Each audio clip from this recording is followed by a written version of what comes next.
Então, meus irmãos, hoje é a segunda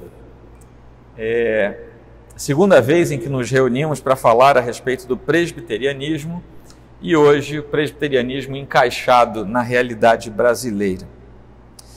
Antes de nós termos uma presença presbiteriana aqui no Brasil, houve muitas tentativas de trazer o protestantismo.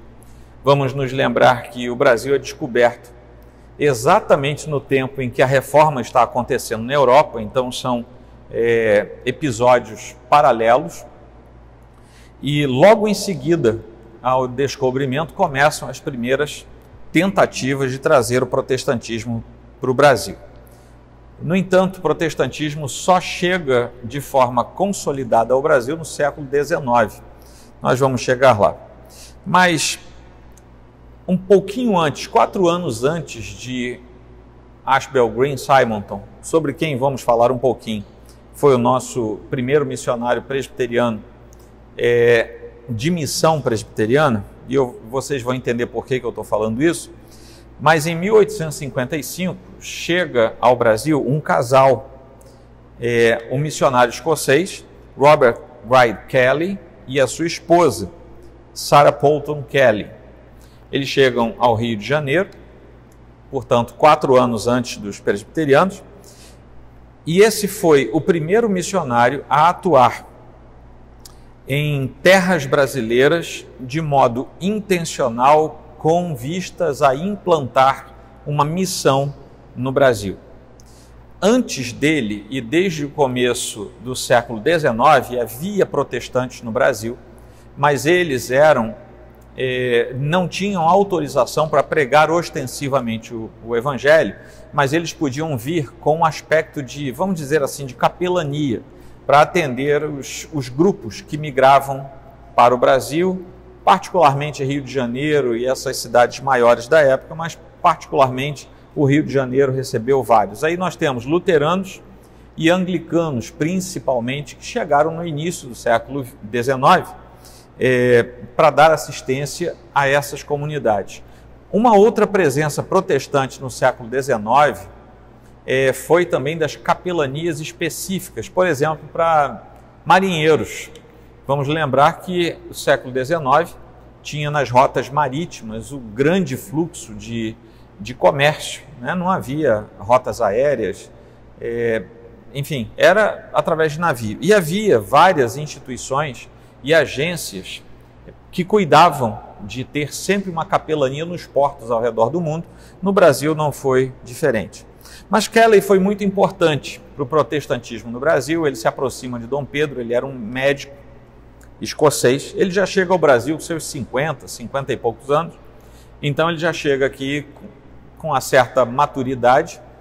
Lembrando também que a expectativa de vida no século XIX era bem mais baixa que a de hoje, aqui no século XXI.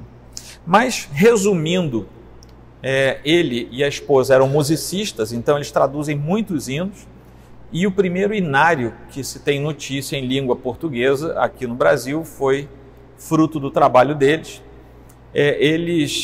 O Robert Kelly, teve um papel muito importante na política do Império, porque ele se aproxima do imperador e, por conta dessa proximidade, ele consegue legalmente, por vias legais, vários elementos que depois vão facilitar o protestantismo no Brasil. E fruto do seu trabalho, resumindo, ele planta a Igreja Evangélica Fluminense, que hoje continua ali na Rua Camerino, 102, aqui no centro da cidade.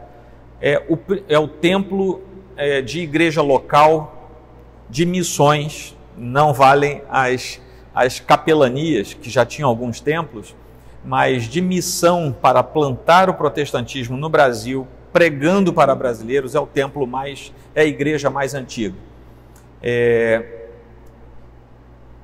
Hoje a Igreja Evangélica Fluminense faz parte da Igreja Congregacional aqui no Brasil, é um trabalho congregacional e está lá, é um templo muito antigo e tem muitos documentos, e eles são bastante abertos, receptivos ao conhecimento público.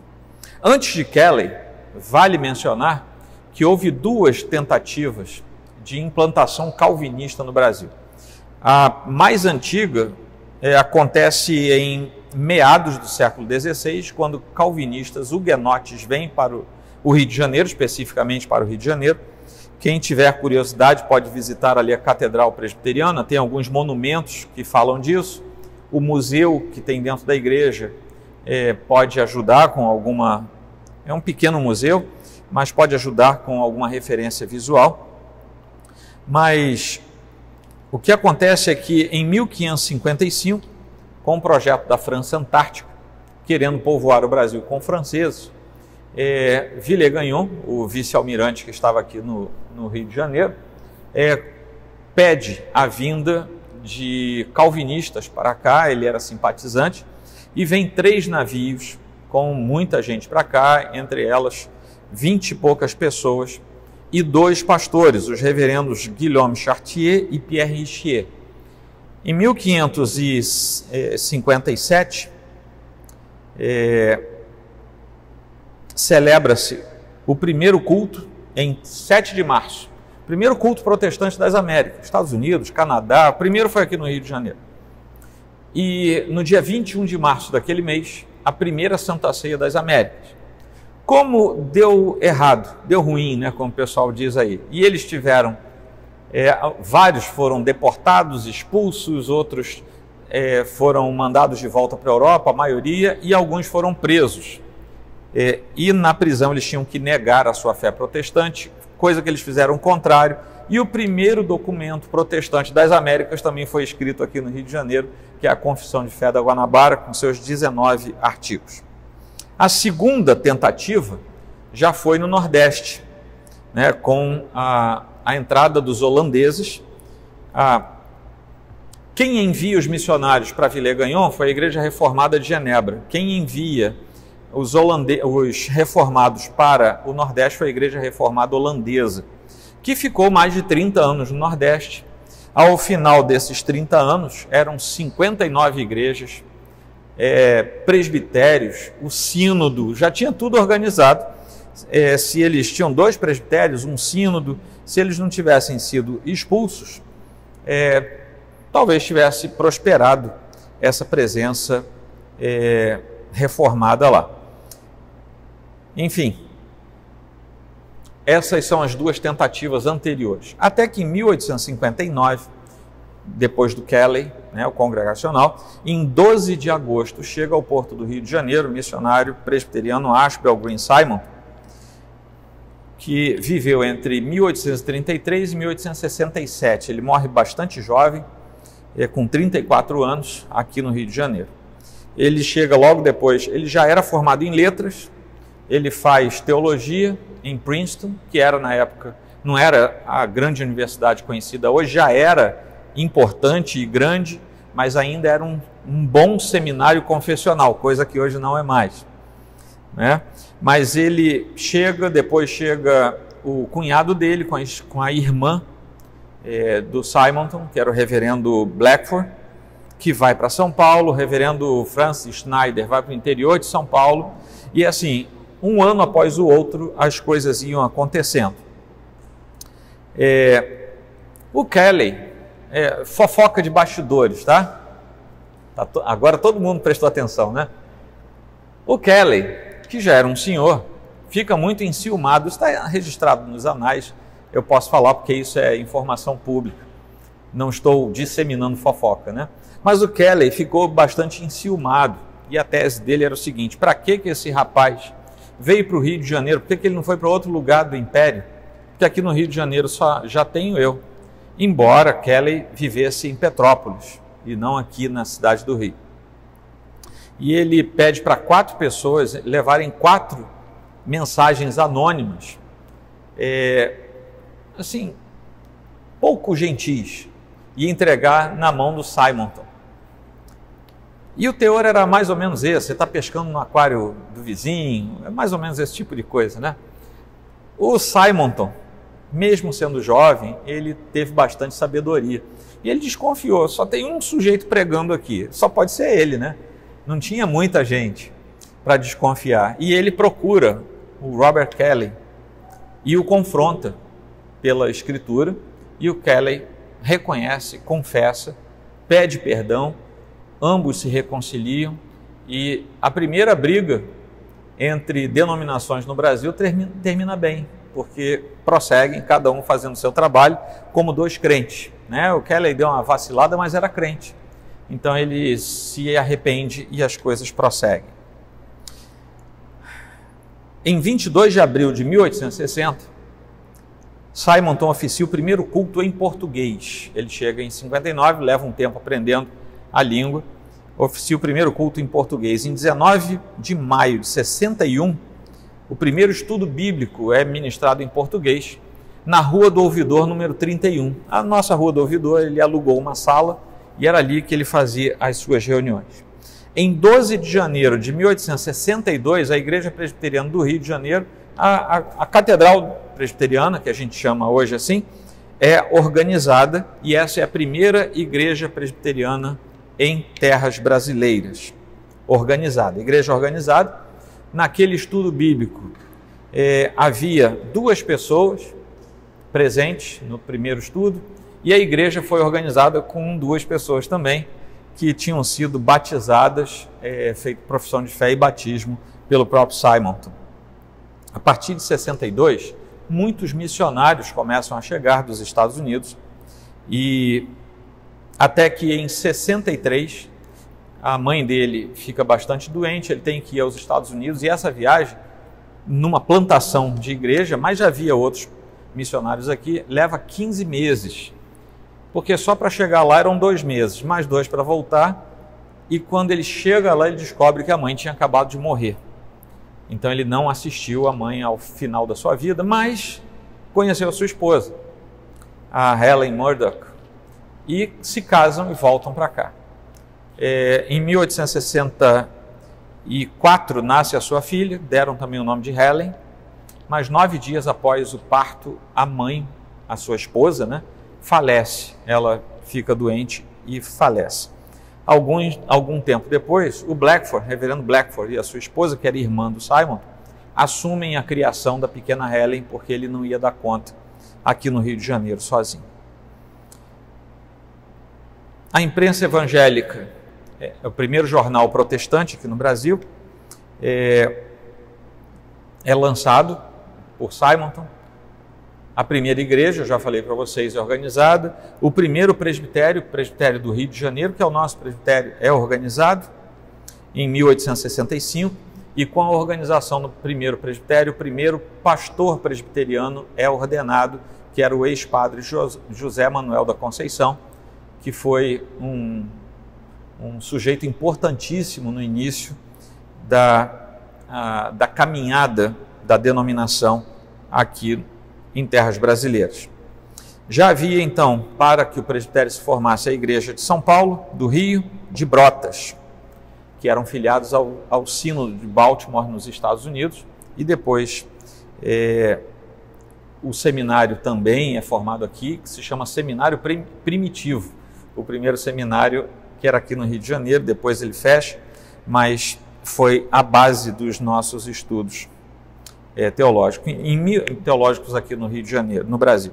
Em 1888, já com 3 presbitérios no Brasil, era o Rio de Janeiro, o de Campinas, oeste de Minas, que era um só, e o de Pernambuco, forma-se o primeiro sínodo, que é o sínodo do Rio de Janeiro, também é o sínodo ao qual nós somos jurisdicionados. Nessa época, havia 20 missionários, 12 pastores nacionais e 59 igrejas presbiterianas no Brasil. Essa é a nossa história de chegada. E agora nós precisamos falar sobre 2 outros assuntos da nossa identidade. Toda essa caminhada para chegarmos aqui é porque não faria sentido o que nós vamos falar nas 2 próximas aulas sem esse pano de fundo aqui. O presbiterianismo ele tem 2 características muito peculiares: o seu sistema de doutrina e a sua forma de governo. E se essas 2 coisas não forem bem observadas, ou se elas forem mal gerenciadas, uma igreja, mesmo com o nome de presbiteriana, talvez não seja mais uma igreja presbiteriana como nós estamos acostumados a ler que é uma igreja presbiteriana. Bom, sobre o sistema doutrinário, nós precisamos falar dos fundamentos que nos regem. A principal doutrina que rege o sistema presbiteriano é a da soberania de Deus. Essa é a doutrina que nos permite enxergar todas as doutrinas que nós abraçamos e entendê-las descansando em Deus, que é por causa da sua total, completa soberania que todas as coisas estão como estão, porque Deus tem controle absoluto sobre tudo e sobre todos. Tudo que existe está debaixo do controle total de Deus. Se nós partirmos desse princípio, então, fica mais fácil nós entendermos o nosso sistema e aceitar também as decisões que são tomadas, né, dentro da instância da igreja, nos diversos níveis da igreja. Porque fica muito claro para nós que tudo que acontece está debaixo da vontade de Deus. Então, os oficiais eleitos, as igrejas se manifestando nos seus concílios, toda forma de atitude, trabalho e resultado dentro de uma estrutura presbiteriana, nós colocamos na conta da soberania de Deus. Dê aquilo certo ou dê errado, aos nossos olhos, Deus estava por detrás daquilo e Ele nos usou como instrumentos humanos, né, da sua própria casa, para que determinadas coisas acontecessem. Às vezes nós nos sentimos profundamente abençoados, às vezes até nos sentimos, vou botar isso entre aspas, castigados pelos resultados, mas nada fugiu ao controle e às ações soberanas do nosso Deus. Bom, nós temos para nos orientar a fonte da autoridade suprema, que é do nosso sistema todo, que é a própria palavra de Deus, que é a nossa única regra de fé e prática. Sem isso, sem reconhecer isso, uma igreja não é igreja cristã. E como igreja cristã, nós presbiterianos precisamos dar grande ênfase à palavra de Deus, a total ênfase a ela. Mas nós temos também os nossos símbolos de fé. A Confissão de Fé de Westminster, o Catecismo Maior de Westminster e o Breve Catecismo de Westminster. Esses três documentos são nossos símbolos de fé que nos orientam para a palavra de Deus e nos permitem que nós a entendamos de modo completo e também fazem com que os nossos olhos estejam de tal forma postos na palavra de Deus que, se nós falharmos em compreender ou se nós nos desviarmos de alguma forma, em alguma estrutura do nosso pensamento, os símbolos de fé são aqueles que nos trazem de volta para a compreensão e obediência da Escritura como única regra de fé e prática. Então, soberania de Deus. Eu estava falando dela. A soberania de Deus recebe absoluta ênfase na Escritura. E esse é um distintivo da fé reformada, particularmente da fé reformada como nós presbiterianos a abraçamos, por causa dos nossos símbolos de fé e dos documentos que aceitamos. Além de subscrever esses, nós aceitamos os demais documentos oriundos da Reforma, alguns deles com maior apreço. O Sínodo de Dort, o Catecismo de Heidelberg, o Catecismo belga, o Catecismo escocês, a Confissão de Fé escocesa, enfim, tem vários documentos além dos nossos símbolos de fé. A soberania de Deus, portanto, está como lâmpada para que nós entendamos quais sejam os nossos aspectos direcionais dentro do presbiterianismo. A palavra de Deus, como eu falei, em nosso sistema, precisamos entender que tudo se torna corrigível, essa palavra existe? Não sei agora, mas se torna corrigível se de alguma forma e em alguma medida percebermos que houve o ferir do uso da palavra e da obediência a ela.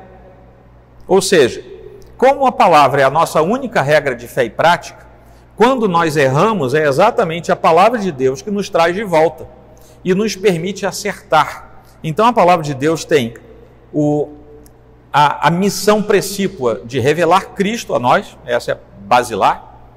Ela também nos ensina os estamentos de Deus e ela também nos corrige naquilo que é necessário ser corrigido. Temos em seguida confissão de fé, os nossos documentos. Começam aí os 3 documentos. A confissão de fé, sendo parte dos nossos símbolos de fé, é o sistema que nós temos já organizado, que estabelece a base pela qual nós entendemos a razão, as doutrinas e a prática da Escritura. Ali nós temos reunidas as principais doutrinas. Eu já dei aula para grupos de irmãos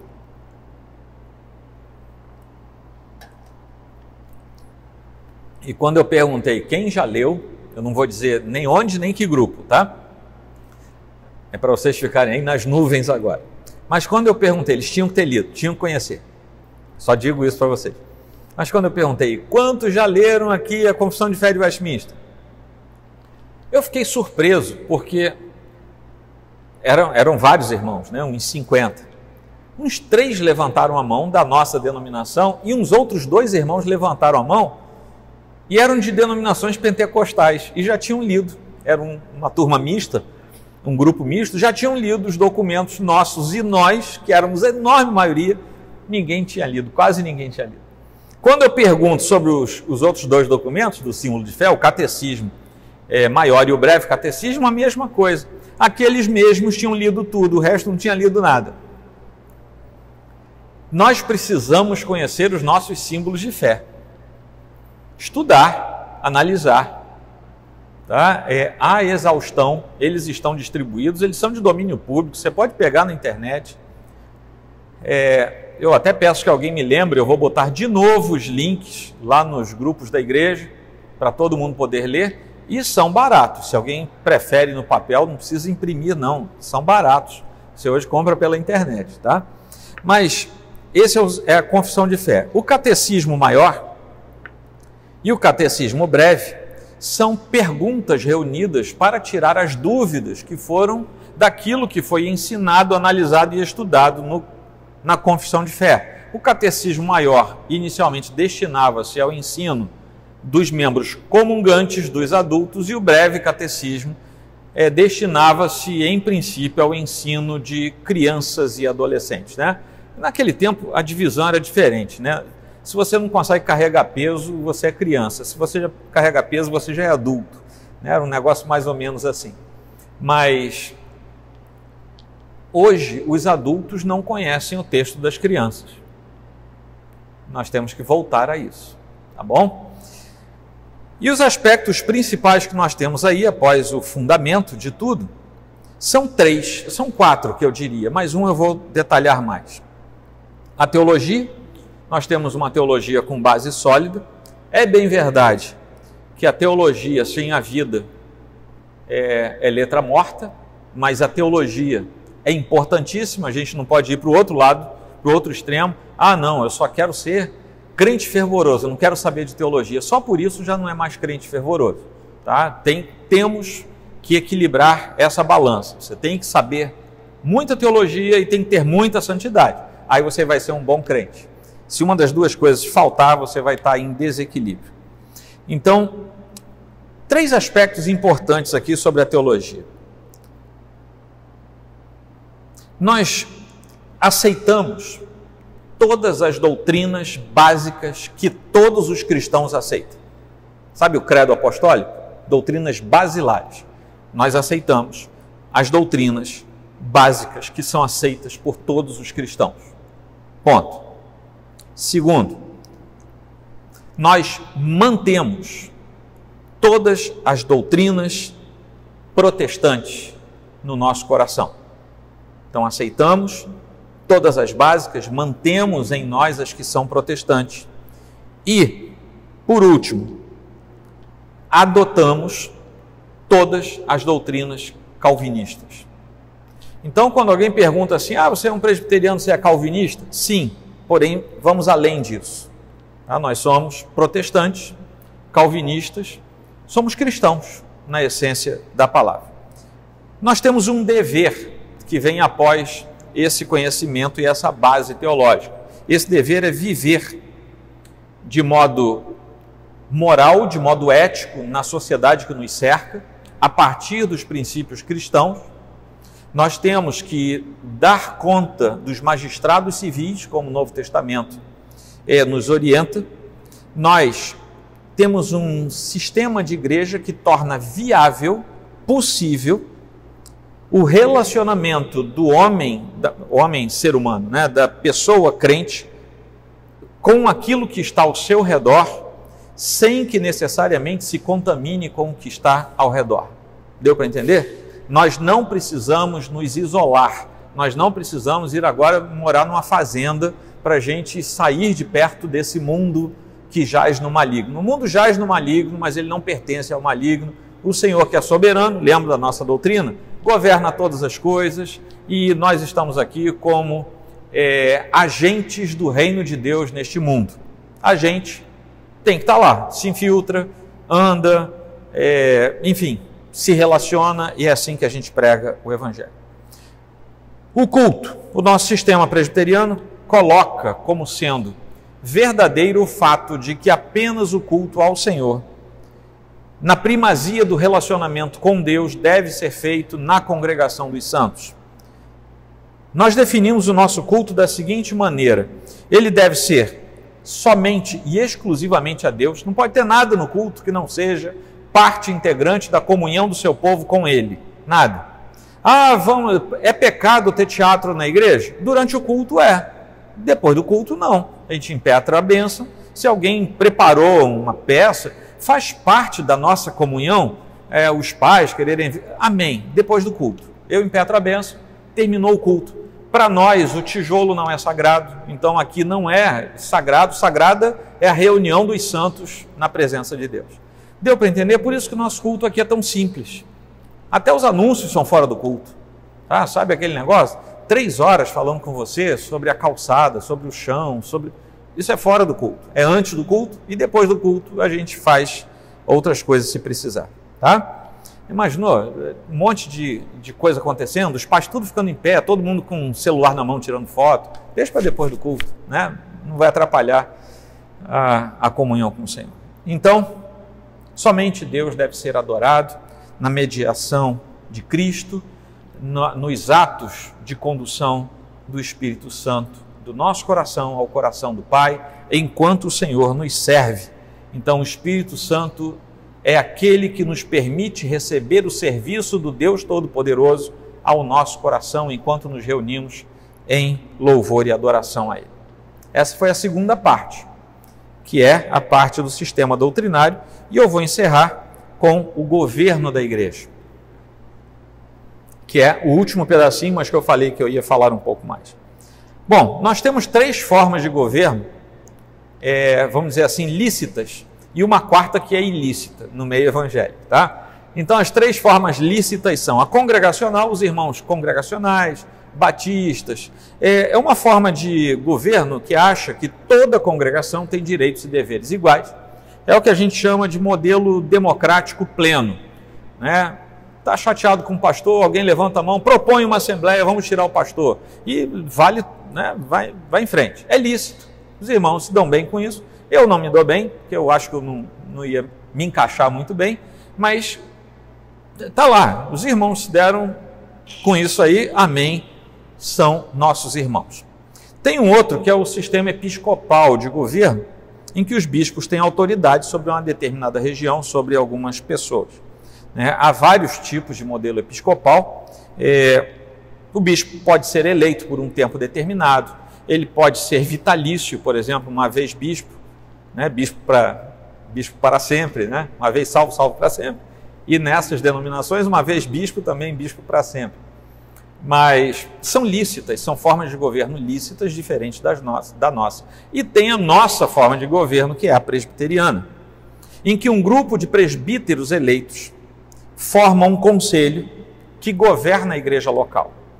Na forma congregacional, todo mundo governa a igreja e durante um tempo as pessoas designadas para serem parte da diretoria, o pastor, têm alguns poderes dados pela igreja. O sistema episcopal, uma pessoa ou um colégio de bispos, depende, vai governar todo mundo. No sistema presbiteriano, um grupo de presbíteros, que é o conselho da igreja, governa a igreja.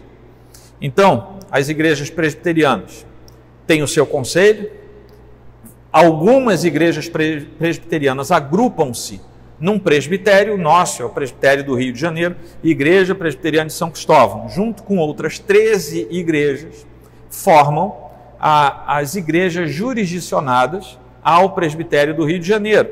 Alguns presbitérios juntos são jurisdicionados ao sínodo do Rio de Janeiro, que é o nosso sínodo, que é um sínodo, é um concílio de argumentos e de documentos, vamos dizer assim.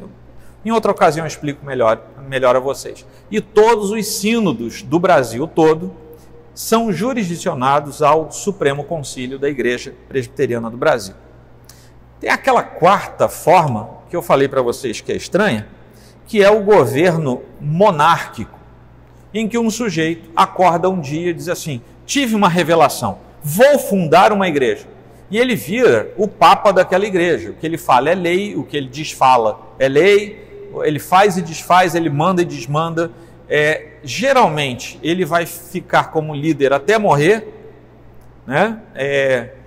Ele cria os seus próprios métodos, a palavra dele é quase uma palavra divina.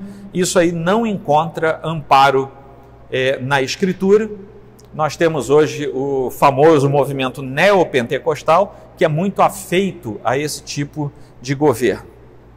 Bom, falando aqui do nosso governo presbiteriano, a igreja presbiteriana tem esse nome porque não é nem episcopal e nem congregacional, tem presbíteros, né? Como eu falei para vocês, por isso tem esse nome.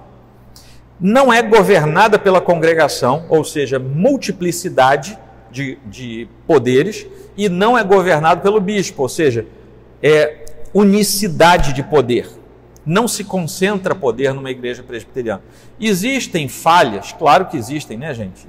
E também toda forma de governo eclesiástico é gerenciada por seres humanos. Você vai achar falha em todos os lugares, né? Em todas as formas lícitas. Mas é um sistema seguro. E nós temos apenas 2 níveis de oficialato: os diáconos e os presbíteros. Os presbíteros são divididos em 2 categorias: os presbíteros regentes, presbítero Jean, presbítero Carlos, e ainda não estão aqui conosco os outros 2 irmãos, que são os 4 presbíteros da nossa igreja. E os presbíteros docentes. Aqui na nossa igreja, só eu respondo por esse ofício. É o pastor, aquele que nós costumamos chamar de pastor. Bom, essa divisão é para definir responsabilidades. Não é para definir quem vale mais do que o outro. Tá? Ela não entra num processo hierarquizante, embora ao pastor sejam atribuídas algumas funções que são específicas, eu vou ver daqui a pouquinho com vocês. Mas a Constituição da IPB afirma, logo no seu primeiro artigo, que a igreja exerce o seu governo, por meio de concílios e indivíduos. Ou seja, a igreja, no nosso sistema, delega a algumas pessoas o uso da autoridade para gerenciar a igreja. No caso da nossa igreja presbiteriana, é o conselho quem faz isso. O artigo 3º, a linha 2, define que a autoridade é exercida individualmente na administração dos sacramentos e na impetração da bênção pelos ministros e na integração de concílios por ministros e presbíteros, que exercem coletiva e equalitariamente as suas funções e têm o mesmo grau de autoridade nos concílios superiores. Tá? Ou seja, um presbítero pode ser presidente de presbitério, presidente de sínodo, presidente do Supremo Concílio. Tá? Ele é equiparado em termos de autoridade. Mas o governo da igreja local, esse é o nosso artigo 4º, reside no conselho da igreja. A autoridade numa igreja presbiteriana não está nas lideranças, nas sociedades internas, não está em qualquer outra instância que não seja o conselho da igreja. O conselho de uma igreja presbiteriana é tão importante que até o pastor precisa ser orientado pelo conselho se ele precisar de orientação. Os presbíteros têm autoridade para exercer, inclusive, a exortação sobre o pastor, se necessário for. É o conselho da igreja. Não pode ser um presbítero isolado e não pode ser o pastor isoladamente. É o conselho da igreja. Tá? Graças a Deus aqui a gente tenta levar isso muito a sério. Os presbíteros estão aí de prova que é assim que a gente faz. Ora, o governo e a administração de uma igreja presbiteriana local compete ao conselho, que se compõe do pastor ou dos pastores, né, nas igrejas maiores, e dos presbíteros. O artigo 50 já diz que o presbítero tem nos concílios da igreja, autoridade igual à do pastor. Não tem nada de menos, ele não é inferior em nada. O artigo 83 arrola algumas funções privativas do conselho, tem vários. Tá? Eu esqueci de trazer para quem ainda não viu, mas nós temos um livrinho que é a Constituição da Igreja Presbiteriana do Brasil. E ali está tudo que rege a nossa vida de igreja. Eu vou ler apenas os 4 primeiros artigos, as 4 primeiras alíneas do artigo 83. É função privativa do conselho exercer o governo espiritual e administrativo da igreja. Não compete a mais ninguém numa igreja presbiteriana exercer o governo espiritual e administrativo numa igreja. Somente ao conselho. É função privativa do conselho supervisionar, orientar e superintender, a linha B, a obra de educação religiosa, o trabalho das sociedades, todas as sociedades e ministérios de uma igreja presbiteriana, inclusive a junta diaconal, são submissas à autoridade do conselho da igreja. Sem exceção. Ninguém numa igreja presbiteriana local tem autoridade gerencial e administrativa acima do conselho da igreja. Bem como a obra educativa em geral e quaisquer atividades espirituais. C. Resolver caso de dúvida sobre doutrina e prática. Olha só que interessante. Compete em primeira instância ao conselho da igreja tirar dúvidas sobre a doutrina e sobre a prática de vida cristã numa igreja. Finalmente, o 4º item, tem vários outros, tá? Suspender a execução de medidas votadas pelas sociedades domésticas da igreja. O que quer dizer que se um ministério local, uma sociedade interna ou a junta diaconal fizer algo que está em desacordo com a orientação que o conselho deu, o conselho tem autoridade para desfazer o que foi feito. Tá bom? Eu li essas 4 alíneas para vocês verem que compete exclusivamente ao conselho de uma igreja presbiteriana tomar essas atitudes para o bem da saúde espiritual e administrativa de uma igreja presbiteriana local. Quando perdemos isso de vista, a igreja vira bagunça. Manda quem não tem que mandar, doutrinas espúrias aparecem no meio do povo, vozes paralelas começam a ecoar nas paredes da igreja, gente se entristece, gente é maculada, machucada, porque é simples. Se você quer ser presbiteriano, é isso aqui. Se não quer ser, Deus vai abençoar você num sistema congregacional ou episcopal. Não sei se ele vai abençoar você se você quiser ir para o monárquico, tá? Porque ele é esquisito, tá? Mas isso aí é entre você e Deus. Mas numa igreja presbiteriana, esse é o regramento. Ninguém entrou forçado. Ninguém. Eu não fui lá na rua, o conselho dos presbíteros não foram lá na rua laçar ninguém. Todo mundo aqui entrou porque quis entrar. E essas são as regras do jogo. Ok? Finalmente, as funções diferentes entre os presbíteros. Como eu falei para vocês, algumas funções são privativas do ministro por uma questão de docência espiritual. Primeiro, administrar os sacramentos, invocar a bênção apostólica, celebrar casamento religioso com efeito civil e orientar e superintender a liturgia. Ah, reverendo, aqui na igreja presbiteriana de São Cristóvão a liturgia é muito chata. A culpa não é de ninguém, é do pastor. A liturgia faz parte dos atos privativos do ministro. Tá bom? Então, se alguém é culpado aqui, sou eu. Só eu, exclusivamente eu. Isso no artigo 31. O 32 diz que o cargo e exercício de ministro são os primeiros na igreja. E isso se manifesta em algumas questões que são particulares, como somente o ministro pode exercer a presidência do conselho. Mas ele exerce a presidência do conselho com voz moderadora. O que quer dizer isso? Que ele orienta o conselho e ele vota quando é necessário votar. O conselho empatou, ele vai lá e vota. Tá bom? Presbíteros, não é assim que acontece aqui? Presbítero Carlos, presbítero Jean. Se eu estiver errado, me corrijam. Mas o presbítero regente, que são os presbíteros, tem poder de exercer as funções de conselho em casos excepcionais, né? As funções de presidência de um conselho em casos excepcionais. O ministro precisa estar presente para admitir, transferir ou disciplinar membros. Mesmo sendo uma atividade do conselho, o ministro precisa estar presente. É natural porque ele é quem preside o conselho, né? O ministro precisa... não, isso eu já li. Somente ele pode convocar individualmente o conselho. Os presbíteros podem sugerir, mas a convocação parte do ministro. Última observação aqui. Nos casos excepcionais em que o conselho se reúne sem a presença do ministro, por alguma razão, as decisões precisam ser tomadas ad referendum. O que quer dizer? A gente precisou tomar a decisão, né? Era alguma coisa grave, urgente. Na reunião seguinte do conselho, aquilo que foi estabelecido pelos presbíteros sem o ministro tem que entrar como decisão concreta, porque ela estava suspensa como uma decisão ad referendum. Ok? E compete ao ministro, vocês já viram isso aqui, no último domingo de janeiro eu estive aqui, no meio das minhas férias, porque compete ao ministro presidir as assembleias da igreja.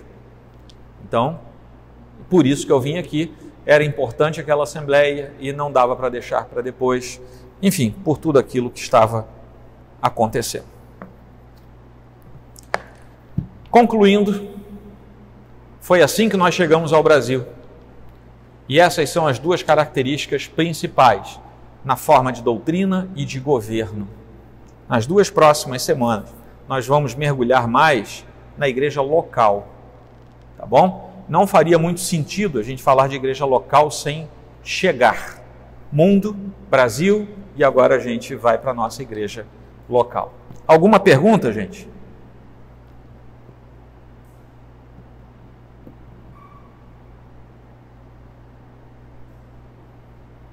Nada? Então vamos terminar. Vamos fazer uma breve oração. Senhor Deus, obrigado por esse tempo aqui na tua presença, falando a respeito da igreja em que o Senhor nos colocou. Queremos te adorar e pedir que, em primeiro lugar, sejamos bons e fiéis filhos do Senhor, mas que também sejamos bons e fiéis membros da nossa igreja e da nossa denominação. Que possamos assim honrar ao Senhor e fazer com que o Senhor seja louvado e o teu nome seja divulgado pela nossa boa postura e pela nossa boa vida cristã. Queremos te louvar e te bendizer em nome de Jesus Cristo. Amém.